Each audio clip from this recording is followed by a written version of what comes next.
Hey, it's me, SR Mori here from Mistwood Publishing, and today I'm going to show you what it looks like to run your book through an AI editor, see ways in which it's helpful and useful, and how maybe you can use it for your book, or if you're just curious about AI, what that looks like. So I am using Type AI. It's not fully free. I mean, you get like a certain amount for free, but on like a limited short-term basis, I mean, it's kind of worth it. So I put my first novel, which is right here, uh, through the AI and asked it to review and critique it on certain bases, which I will discuss here in a moment. Um, right? And it's obviously just talking about the quality of the writing, not like the product, physical product itself. So the overall rating is that it gave was a 6.5 out of 10, and that sounds like really, really bad. But we'll kind of break down like why that is actually not a bad score. Because at first, when I first saw it, I was like, oh, wow, I'm like terrible at this. But then I asked the AI to explain, how it comes up with these ratings and everything, and it made a lot more sense. So obviously the AI, I already have this book printed, so like changing things about it's not necessarily an option for me, but AI wasn't around when I first wrote this book, so it's nice that, we can still do this. It's interesting at least to look at. So basically what I did was I uploaded my different files for the book, Veil of Stars Part 1, 2, and 3, just because, Microsoft Word documents shouldn't get too large. And specifically the prompt that I'm giving it is, can you analyze all three documents that I've uploaded and supply feedback? Can you rate the book on a scale of 1 to 10, both overall for each chapter and in the following criteria? How well do you think it will appeal to a male audience and to a female audience? Can you rate the following characters for how well they are developed and how compelling they are? And there's a list of my characters that I felt were important enough to get ratings for. Rate my sentence structure and pacing too. Finally, can you create a chart rating different fantasy authors and how I compare to them? Remember to take your time with this so that you don't get overloaded. Thank you for this. I appreciate it. After this, we can move on to book 2. And so you'll notice I'm like very intentional there about take your time, because the AI can be very easily like overloaded and it will like crash, and then it gets really frustrating and annoying and your chat history gets bogged down with a bunch of error things. So specifically telling it to take its time is a good idea. Also, being polite has been proven to give you better results. So, that's why I'm like saying please and thank you. So 6.5 out of 10. This is a solid epic fantasy debut with genuine heart and interesting ideas, but it needs refinement in execution, pacing, and prose polish. So the prologue, it gave a 7 out of 10. Chapter 1, 6, looks like the best chapter it gave me was chapter 6 with 8 out of 10. This is specifically, I think, so it starts out here and then starts combining chapters together. So 8 out of 10 also in the Blackened Keep. And, it gives little brief notes on, what it liked about a specific chapter. I have noticed that it seems to like action sequences, specifically because I ask, what is the appeal to male audiences? So like what you say definitely frames how it views things. Because I say female audiences, it also puts an emphasis on romantic plot lines as well. Whether that's offensive, I don't know, but that's the AI, so it's not on me. One thing that was interesting is a different time I put the epilogue in, it gave me a lot better rating. In fact, said it was like one of the best things I've written. It's just my epilogue sets up a different story, like plot line in the next book, so that's why it feels disconnected. So then it breaks down male audience, 7.5 out of 10.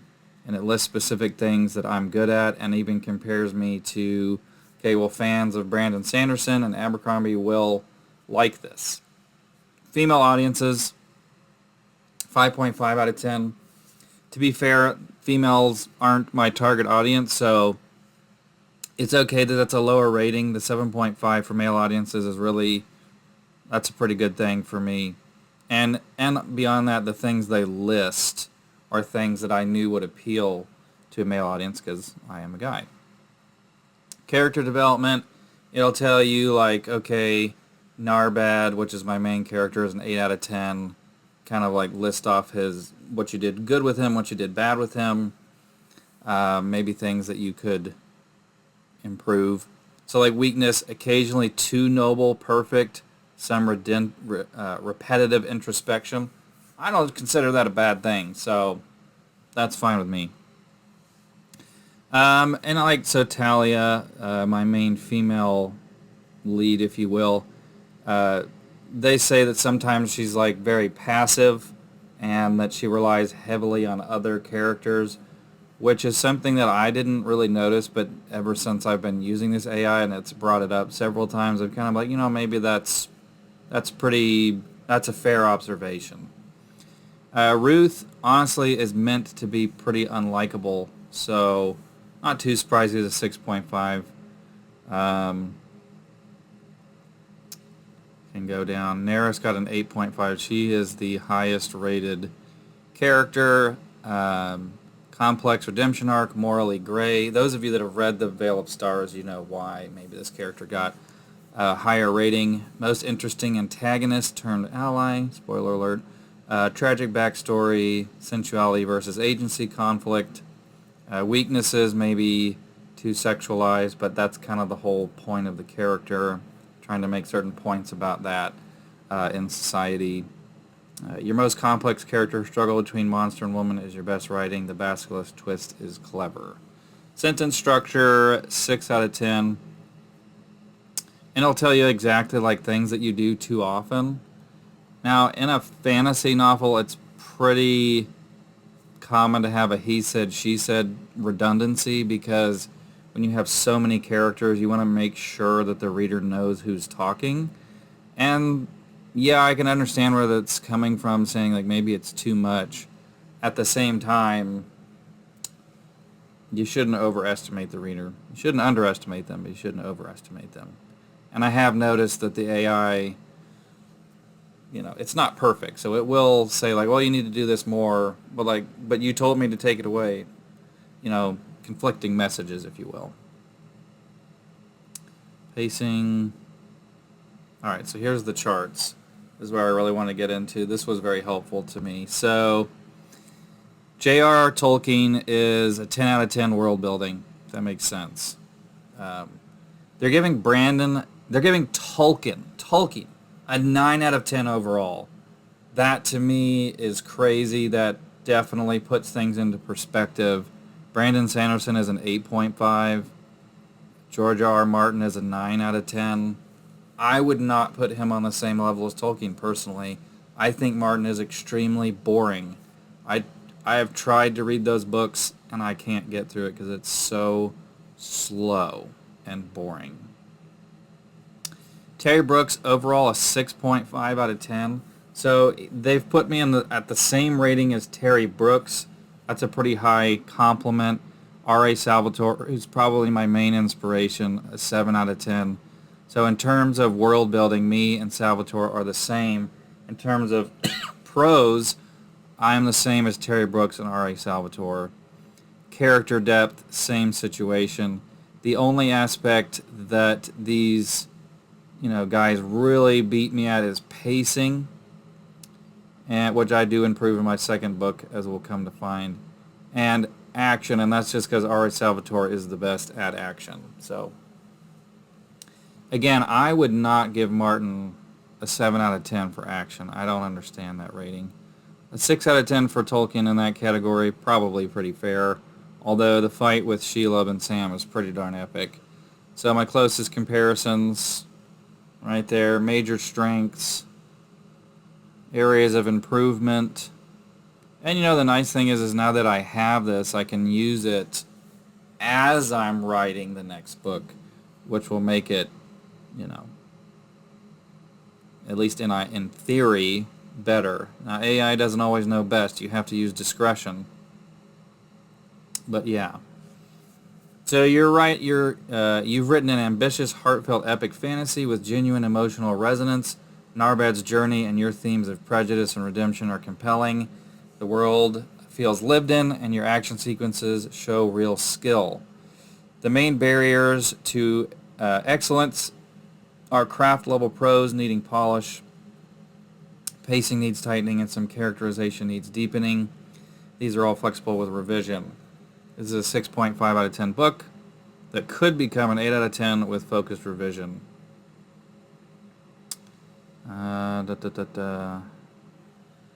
So then I put in little bits. I did the same thing with my second book, which hasn't come out yet. I have a Kickstarter launching on February 10th, actually raising money to do this. So hopefully, let's try not to, I'll have to edit out any spoilers I might accidentally reveal here. So their overall rating is a 7 out of 10, which, given the chart we were just looking at, is not bad, right? So I've gone up from, being Terry Brooks to being, R.A. Salvatore. And I later on asked them, and they do break down like what the numbers specifically mean. And then the ratings will make even more sense because they have a really high bar for like a 10 out of 10. So let's see. This is a significant improvement over book 1. Your ambition has grown, your character work has deepened, and your willingness to take narrative risks has paid off in many places. However, the scope sometimes exceeds the execution, and sometimes the storylines feel underdeveloped. Chapter by chapter ratings, again, just kind of going through that. Overall, I do see higher numbers here, so that's pretty good. Again, it's really tricky to get AI to actually be able to handle this many words because my second book is like 300,000 words. So it's really important to make sure that it is taking it slow, right? So for this one, I pretty much did the same thing, but with different characters because there are different characters in the book. Some of them are the same, some of them aren't. And other than that, I gave it the same prompt. So male appeal is higher than before. Female audience went up significantly, all the way up to a 7. Much stronger female representation than book 1. Valandra is an excellent point of view character. Lyra brings levity and growth. Talia more active and powerful. Romance better integrated. Narbad, Talia, Ruth, Valandra tension. Female relations explored. However, still male-dominated cast. Some descriptions objectifying, but again, that's fantasy. So overall, big improvement there. Narbad remaining mostly the same rating. Talia going up a bit in the rating. Ruth going up exponentially as he becomes a very complex character in this book. Hale, Narbad's father, and Zach pretty much stay the same. The character of Endru, who is very new, he is new except for in the epilogue of the last book, is apparently the best character in the book. And honestly, I like to hear that. It feels pretty good. Valandra, also a 9 out of 10. I'll be honest with you, Val is probably my favorite character in the book. Phenomenal character arc. I did not tell the AI to use that language. Character in the series. Zagoth infiltration is tour de force. Combat skills showcase. Relationship with Ruth earned. Sisterly love for Lyra touching, like it's touching. Moral flexibility interesting. Munra mastery satisfying. Vulnerability shown. Desperate strength. Weaknesses occasionally excessive violence. I don't see any problem there. Maybe a little male gazy. Overall, your best new character, Vlandra, steals every scene. The Zagoth sequence is your best writing in either book. Her complexity, assassin with heart, warrior with doubts, is perfectly balanced. Thank you. Honestly, sometimes the AI is just nice to get a bit of a moral boost, although sometimes it absolutely roasts you. And I will be completely honest with you, this is the grade that I got on a book that I have spent around 8 years perfecting and adding things to. So for example, that Zagoth sequence was not in even the third draft of the book. That was something I added like 2 years ago. Sentence structure, slight improvement. That's something I'm hoping to really hone in on and get better in the next book, as I now have AI to work with as I go through the process. Which, if I opened and showed you some of these other tabs, like you can use AI to catch grammatical errors, and it's actually really useful for that. This is just like broad scope, like what is AI capable of, right? Telling me I should maybe tighten some areas. Some spots might be a little too slow. Some parts might be a little too fast. Overall assessment improved from book 1, but still uneven.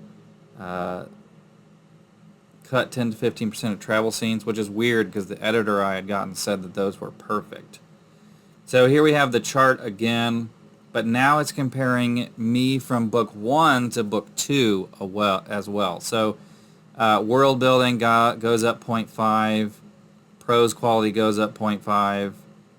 I would actually say it should probably go up 1 point just because I got a lot better at it just through time. But anyway, character depth from a 7 to an 8. That's pretty good. Pacing from a 6 to a 7. That's pretty good. Action from a 7.5 to an 8. It's typically what the AI says I'm best at, so that's pretty impressive to go even better there. For an overall rating of 7.5. Or sorry, that's themes. My bad. I think the overall rating it gave me was something else, but major strengths of book 2. Yeah, there's a lot more morally ambiguous characters, more interesting female characters. There's a whole arc on political intrigue. So that's, honestly, it reassures things that maybe you weren't sure about. And the thing is, like, you can tell the AI to be blunt and objective. I will tell you, though, if you kind of like tell the AI your sob story, it goes softer on you in the rating. Which, with something like this, that's not what you want. You want to actually be told where you need to improve. So, I would not advise doing that. So here it's like rating some of the specific scenes that are really well written. So some of my like greater moments, and it's just kind of like nice to know like what moments are specifically strong and then what is weaker. So then there's a chart breaking down, overall, right? My book, 2 books side by side. So overall quality up 0.5, character depth up 1. Everything is better. Like, I've improved in every category. Female characters again from 5.5 to 7. Moral complexity, scope, like everything's improving. Villain quality up a lot. It tells you what your marketability is. I mean, like, this information is like really helpful, and it's coming from a source that's not trying to hurt your feelings because they hate you, and they're also not trying to spare your feelings because they don't really care about you because it's a robot. So final thoughts. Book 2 is a significant improvement over Book 1. Your ambition has grown appropriately, and you're tackling complex themes and characters with increased sophistication. Your strongest asset, character work. Your biggest weakness, still craft level prose issues that professional editing could fix. But again, the fact that I'm on par with someone like R.A. Salvatore tells me that's pretty decent. Now, that doesn't mean I'm still not going to try to improve, though. All right, so here's the explanation for like the the 1 to 10 scale and like what it takes to be a 10. I got the AI to explain this after I was kind of like, because I'm a teacher, and I was like, so if I was 6 out of 10, that would make me a D level writer. And so the AI was like, whoa, whoa, whoa, like you're being a little too hard on yourself. Let me explain what this means. So Tolkien is a 10 out of 10 greatest ever, like if that's the grading scale recalibrated. But what does it take, both on this scale and the previous scale, to get a 9 out of 10, a 9 or a 10 out of 10? You have to be a generational talent, like generational talent. 8 to 9 is top-tier professionals like Sanderson, Abercrombie, Rothfuss. I've never heard of him. 7 out of 10 to 8 out of 10 is a solid professional, published, successful careers. 6 to 7 is a strong emerging writer, lower tier professional. Competent amateur with potential is a 5 to 6. 3 to 5 is typical first time writer, and 1 to 3 is unpublishable. So hopefully that makes more sense and maybe provides an example of how you can use AI to get a general, like, broad critique and perspective on your book.